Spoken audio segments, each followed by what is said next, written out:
An analysis of government's post-second wave stimulus package. Hello and welcome to Inventiva. This is Sonia Gatraj back again with the big news. You must have heard the phrase better late than never when an anticipated thing advances, even though after a lot of wait and assertion. Well, the second stimulus package released by the finance minister of the country read exactly like that to the people's ears. While we may get to a sign of relief just at the news of it, the current condition of the economy calls for an in-depth analysis of what the package entitles and would it actually be able to stimulate the economy, which apparently is its purpose. Well, let's find out. The overview given by the second package revolves around the lines of it increasing the provision and extension of the loan guarantees, consensually credit availability and improvement of healthcare infrastructure. At the core of it, all of these are important touch points for the economy because a healthy and a sustainable recovery would require these all at its request. But a stimulus by definition has to be the parameter that would spur growth in the short run. Proceeding with this in mind, let's analyze the key provisions and what are the likely impact would be. Providing food grains to the poor till November 2021. The second wave of the pandemic has had a terrible impact on the lower income and rural sections of the society, not only driving them out of any source of income but also hindering future prospects.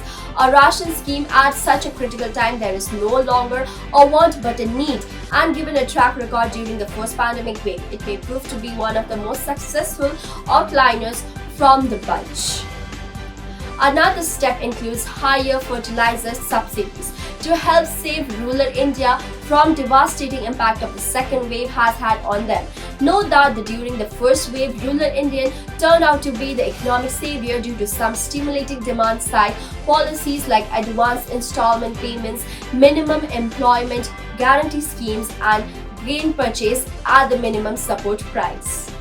However, this time around when the pandemic wreaked havoc on the rural side of the country, its emergence as the economic savior and its little unlikely much more difficult in the absence of these above-mentioned stimulators. The financial expenditure thus has been capped at a of approx 6 crore rupees.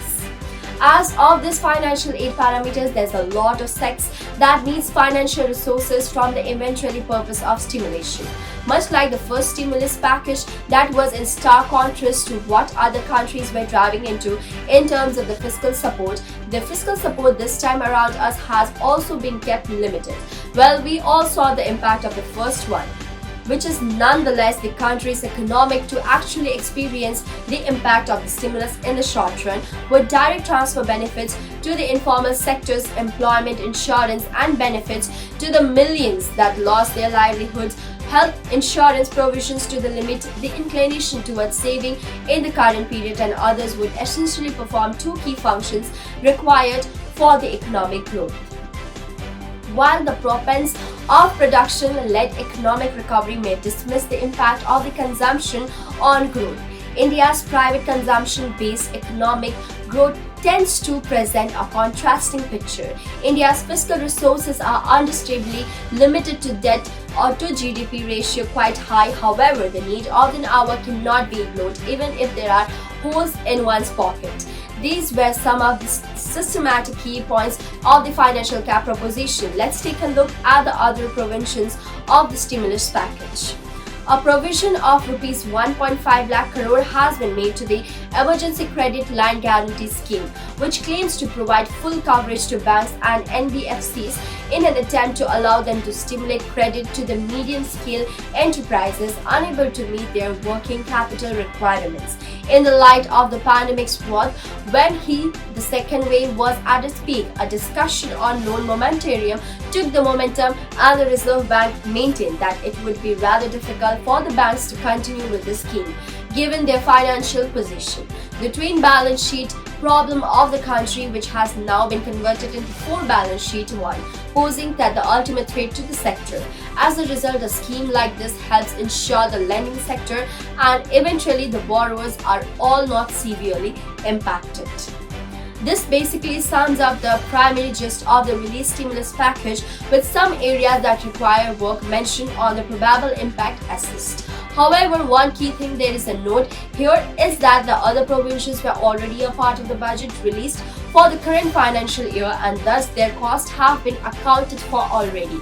And while these larger numbers may present a varied picture, most of one is on the line of the loans and the credit guarantees, meaning that would be not too much present outflows of money, implying a lesser impact on the fiscal deficit and is likely the economy as well. Supplementing the package with another round of the stimulus later in the year is the economists' suggested idle way of the government to take. However, how real its possibility would get and yet to be seen. Nonetheless, the scope assessment of the stimulus package indeed helps in figuring out what the way forward for the Indian economy would look like. And well, we will be observing on its journey as and when things come up.